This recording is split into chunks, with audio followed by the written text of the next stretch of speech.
dengan potensi diri.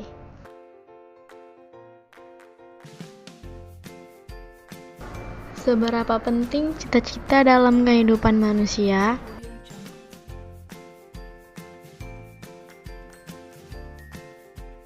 Manusia hidup karena tujuan yang jelas. Untuk itu, setiap orang harus menetapkan tujuan hidup secara pasti. Terutama mengenai cita-cita tentang pekerjaan di masa depan seiring tibanya tahap dewasa dalam kehidupan seseorang. Cita-cita bisa apa saja, bisa berubah, bisa berganti. Semakin terperinci cita-cita seseorang, makin jelas dan mudah untuk mewujudkannya. Semakin matang usia seseorang, makin mendekati kedewasaan, hendaknya cita-cita yang ingin digapai semakin mantap. Seberapa besar hak serta kewajiban remaja laki-laki dan perempuan dalam mencapai cita-cita tersebut?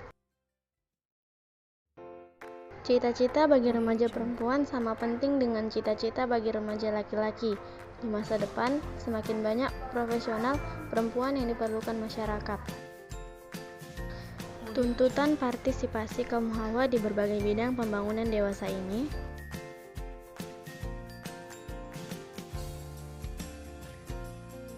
di mana hak dan kewajiban perempuan sebagai warga negara disejajarkan dengan laki-laki.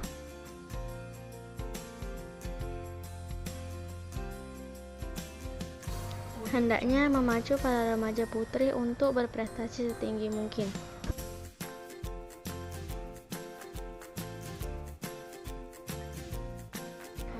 Asalkan masih dalam batas-batas yang wajar atas kodrat dan fitrah mereka sebagai perempuan. Untuk itu, mendorong remaja perempuan memiliki cita-cita setinggi langit dan berusaha membantu mewujudkannya menjadi sangat diperlukan. Bagaimana usaha kita dalam mencapai cita-cita? Semua manusia sebagai ciptaan Tuhan yang paling sempurna memiliki kelebihan. Kelebihan tiap-tiap orang seringkali disebut potensi. Kadang-kadang potensi diri juga disebut sebagai fitrah, nilai-nilai yang baik yang dianugerahkan Tuhan kepada manusia. Kelebihan ini dapat dipelihara, diperkuat, dan dikembangkan untuk mendukung pencapaian cita-cita seseorang. Yang harus dilakukan setiap orang adalah mengenal dengan baik dan benar potensi diri masing-masing. Lalu, setidaknya setiap orang memelihara dan mengembangkan potensi diri agar bisa mewujudkan cita-cita dengan baik. Dengan kata lain, kemampuan diri tersebut dipelihara dan dikembangkan untuk mencapai fitrah masing-masing.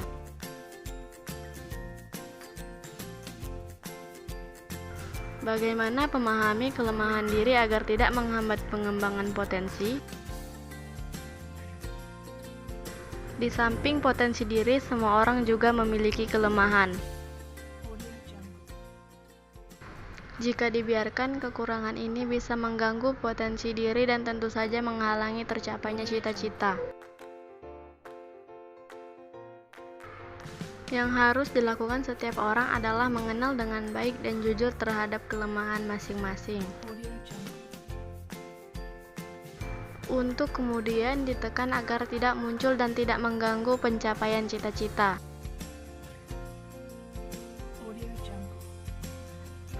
Ada dua hal mendasar yang bisa menghancurkan cita-cita remaja. Pertama adalah hal-hal yang disebabkan oleh ulah remaja itu sendiri, semisal hamil di luar nikah, cacat karena kecelakaan, terkena penyakit mematikan seperti AIDS, dan tentu saja meninggal dunia. Kedua adalah adanya pengaruh dari luar seperti perang, bencana alam, dan masalah keluarga, misalnya perceraian serta kesulitan ekonomi. Bagaimana peran teman sebaya dalam membantu mengembangkan potensi diri dan mencapai cita-cita? Sahabat karib diperlukan setiap orang untuk membantu mewujudkan cita-cita, menggali potensi diri, dan mengurangi kelemahan. Mereka adalah teman yang bisa diajak berdiskusi, bertukar pikiran, serta pendapat, dan saling memberi nasihat. Itu semua bisa lebih mematangkan dan mendorong mewujudkan cita-cita dan sekaligus membantu mengatasi segala hal yang menghambatnya. Topik 3. Keputusan yang baik.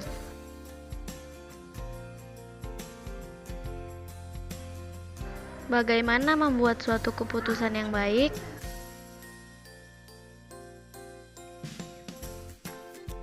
Hidup manusia terdiri atas pilihan-pilihan. Kita harus memilih di antara pilihan tersebut, inilah yang dinamakan keputusan. Untuk mengambil keputusan yang baik, setiap orang seyogianya menggunakan pendekatan 3T, tinjauan, telaah, dan tindakan. Tinjauan mempelajari masalah atau persoalan ataupun kebutuhan mendesak dengan sebaik-baiknya dan kemudian menyusun daftar pilihan-pilihan yang tersedia.